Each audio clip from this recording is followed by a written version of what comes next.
Hi friends, welcome to Kitchen Tour. நாம இன்னைக்கு டிஃபரண்டா துவரம் பருப்புல வடை செய்ய போறோம். வாங்க எப்படி செய்யலாம்னு பார்க்கலாம். 1 கப் துவரம் பருப்பு எடுத்துர்க்கேன். 1 கப் துவரம் பருப்புக்கு 2 டேபிள்ஸ்பூன் கடலைப்பருப்பு எடுத்துர்க்கேன். கடலைப்பருப்பு நல்ல வாசனையாவும் இருக்கும், டேஸ்ட்டுக்காகவும். 1.5 ஸ்பூன் வெள்ளை உளுத்தம் பருப்பு எடுத்துர்க்கேன்.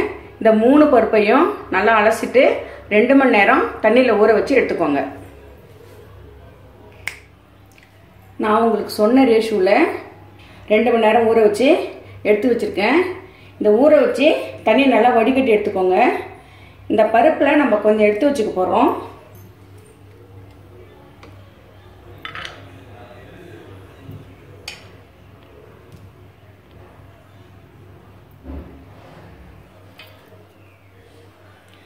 அரைச்ச மாவில் நம்ம இந்த பருப்பு போட்டு சுட்டோம்னா பார்க்க நல்லா அழகாக இருக்கும். ஊற வச்ச பருப்பில் கொஞ்சம் எடுத்து வச்சுக்கோங்க. இப்போ நம்ம எப்படி அரைக்கலான்னு பார்க்கலாம். நான் 4 வரமிளகாய் எடுத்திருக்கேன். நீங்கள் உங்கள் காரத்துக்கு ஏற்ற மாரி நீங்கள் மிளகாய் சேர்த்துக்கோங்க. மிளகாயை கிள்ளி போட்டுக்கலாம்.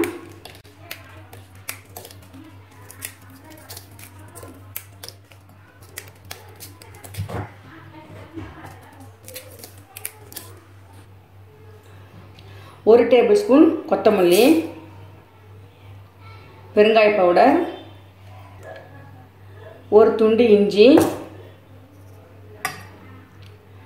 1/2 டேபிள் ஸ்பூன் சோம்பு, ஒரு 10 பூண்டு பல், ஒரு பிஞ்ச் மஞ்சத்தூள்,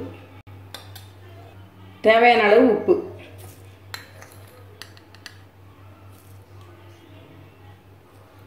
இப்போ நம்ம எல்லாத்தையும் இதில் சேர்த்துட்டோம். ஃபஸ்ட்டு நம்ம இதை அரைச்சிக்க போகிறோம்.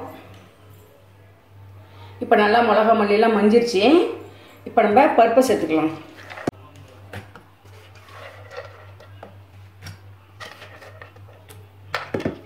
பருப்பை சேர்த்து நம்ம இப்போ அரைக்கலாம்.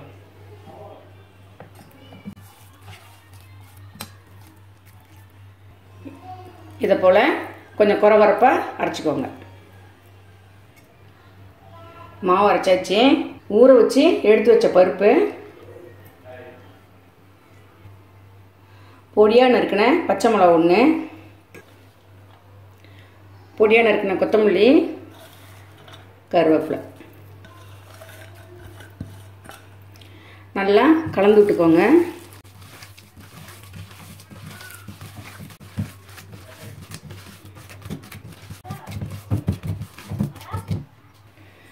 இந்த ஸ்டேஜில் உப்பு போதுமான்னு பார்த்துக்கோங்க.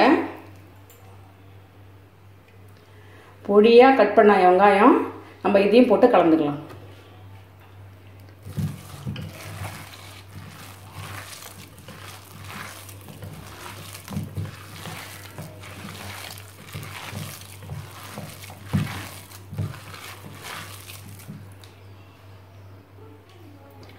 நான் பெரிய வெங்காயம் தான் சேர்த்துருக்கேன்.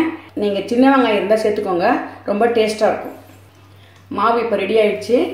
நம்ம வடை எப்படி சொல்கிறதுன்னு பார்க்கலாம். அடுப்பு ஆன் பண்ணிக்கலாம். எண்ணெய் சூடேற்றோம்.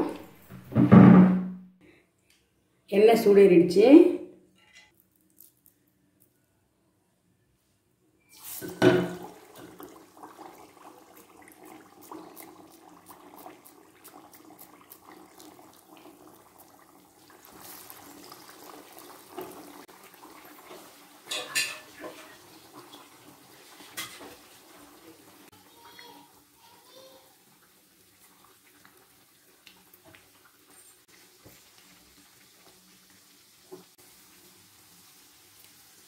வடையை திருப்பி விடுங்க.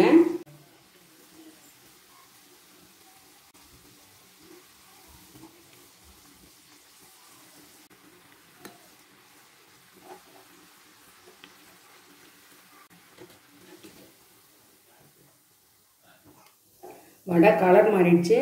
நம்ம எடுத்துடலாம். துவரம் பருப்பு வடை இப்போ ரெடி ஆயிடுச்சு. இந்த வடை சாப்பிட ரொம்ப டேஸ்ட்டாக இருக்கும். கண்டிப்பாக உங்கள் வீட்டில் ட்ரை பண்ணி பாருங்கள். இந்த வீடியோ பிடிச்சிருந்ததுன்னா லைக் பண்ணுங்கள், ஷேர் பண்ணுங்கள், கமெண்ட் பண்ணுங்கள். இது வரைக்கும் நம்ம சேனலை சப்ஸ்கிரைப் பண்ணாதவங்க மறக்காமல் சப்ஸ்கிரைப் பண்ணிக்கோங்க. தேங்க்யூ.